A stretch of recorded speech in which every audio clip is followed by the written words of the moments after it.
Okay guys, we're going to look at Stalin's consolidation of state, and we're going to do a diagram. This one a little more fun because I'm standing up and can construct it with you. Yes, I'm being facetious, fun. I know that's not fun, but if we were just talking and I didn't do the video, not the same. I like for you to see it as we mention it, okay? So get out your notebooks and create a diagram, a basic web or concept map diagram. We'll put in the center Stalin's consolidation of state. And we're going to be quick here. This is like a 5-minute video, but you know my 5-minute videos turn into 8, 9, but we'll try not to do that because I like to talk and add details. I'll try to hold off because you're going to be discovering the details working through the chapter. Today we have a murder mystery to solve, this Sergey Kirov murder. We're going to be solving in our small breakout group, so that'll be fun. More fun than creating a web diagram, but hey, you know, we gotta have fun. It's history. All right, here we go, guys. So if you could create your diagram, let's just throw around here. This is just our big organizational tool. That's all this is. This is our overarching organizational tool for you to look back on and have in your notes to say, oh yeah, these are all of the things that work with consolidation of state. These are all of the things I could write about if I was doing a paper 2 essay. I could pull any of these out and work with them or all of them. Of course, in a paper 2 essay, there'd probably be too many around here. You'd want to narrow in, focus on just a couple. So how does he do it? How does Joseph Stalin consolidate his state, bring it together, keep it united, and put his thumb down or his boot? I can't get my foot up here for you to say. Get his foot down on the nation. There are a variety of things he used. Some of them you can guess very quickly come to mind. Same things from Mussolini to Stalin to Hitler to Castro to Mao that they all did.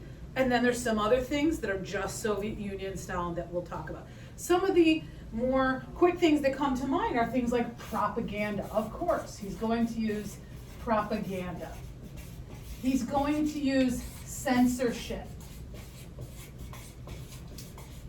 I'm not going to define these. It's my expectation that you already know these. If not, you got to look them up. Of course, most of you would know. All of you should know. Censorship and propaganda. These two, very much things that describe any fascist state, right? But certainly things he will use to consolidate the Soviet Union. He's going to use policies. We have some domestic policies, things he did at home. Domestic policies. And interestingly enough, you already know these. He did things like collectivization, like industrialization. So let's just sub-branch those up. Collectivization. Okay, I'm running out of room, so my diagram's going to get a little wacky. Make sure you have enough room. Collectivization. Industrialization. I'll just abbreviate that. He did these two policies at home, again, to bring together his state and make sure he had food coming into the cities, had industry building up so that he could compete with other nations. He needed his people in line to do these things to make the nation stronger. That's consolidation of state.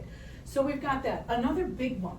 This may be more, it describes a few other states as well, but definitely fine-tuned in the Soviet Union, the Gulag system. We could just say the prison camp system, but let's use our word for the Soviet Union, because we don't use the word gulag in other areas. We use camps. It's the Laogai in China, prison camps, wherever else you want to go. It was the concentration camps in Nazi Germany. Here we're going to use this word, the Gulag system. A gulag is a prison camp of the Soviet Union. The map that's in the Google Classroom for you shows, it's a nice yellow map with red dots. Those red dots all over the Soviet Union shows how many gulags there were. I'm feeling like, remember when people do competitions and they have the jar, and the jar is filled with marbles or gumballs, and they say, guess how many? And you know, you got to throw in your guess, you write a number, you throw it in, and somebody wins a prize. I should do that here. I should say, how many prison camps, how many gulags do you see on that map? It's a challenge. I'm not going to do it, but maybe I should if you all put in a guess. Guys, there's a lot on there. Trying to, on that map, figure it out and make sure you don't count, double count something more than once. I want to make sure that you don't do that. If you want to give it a try, take that map, spend some time when you have time. We're all sort of quarantined, and count them, but I'm not making an assignment because that's crazy. It's kind of crazy to do that. I did have somebody a year or two ago literally count every gulag. And so I have that official number somewhere, if that person was right. All right, so we got propaganda, censorship, domestic policies, the gulag system. What else does he use? This is the big focus that we're going to be getting to in our class today and next class. Of course, he uses terror. Terror becomes a policy in the Soviet Union. He's going to use terror. They're going to get to a point where things really heat up and get to a critical point that we call it the Great Terror. Beyond the terror, and we'll describe what that is when we get more into this, the terror, he's using something called purges. And then, of course, there's the Great Purge. Also, like the Great Terror, going to be kicked off in 1934. We'll have to find out what happens in 1934 that kicks off the Great Terror, the Great Purge. Guys, if you were to look up the word purge in the dictionary, just get the basic old dictionary. Webster Dictionary, that's the one, that's the actual hard copy we all used to use and open up, and we don't do that anymore. We just don't. It's like, that's like archaic now. We all just go online and we use our smartphones. We look stuff up in 2 seconds. We go on our computer. We go on the smartphone. Now we're using like dictionary.com and whatever. Google it. There's the famous words. Google it. You don't know something, Google it. Right? I love when people say that. You don't know or you have a question. Hey, what about this? Google it. That's your answer. If you were to Google it, you'd find out that the word purge, the actual definition just means to cleanse, to clean out, to clear out, to cleanse. So what are the purges in the Soviet Union by Joseph Stalin? He is purging the political party. He's purging the Bolshevik party and getting rid of all of those people who he sees as disloyal. In some cases, these are innocent people who just get taken away and caught up in the craziness of what's happening, and maybe very innocent people that end up going in a purge, going off to a prison camp, going up to Siberia to a gulag, being shot and just executed. Along with the terror and the purges is something called the show trials.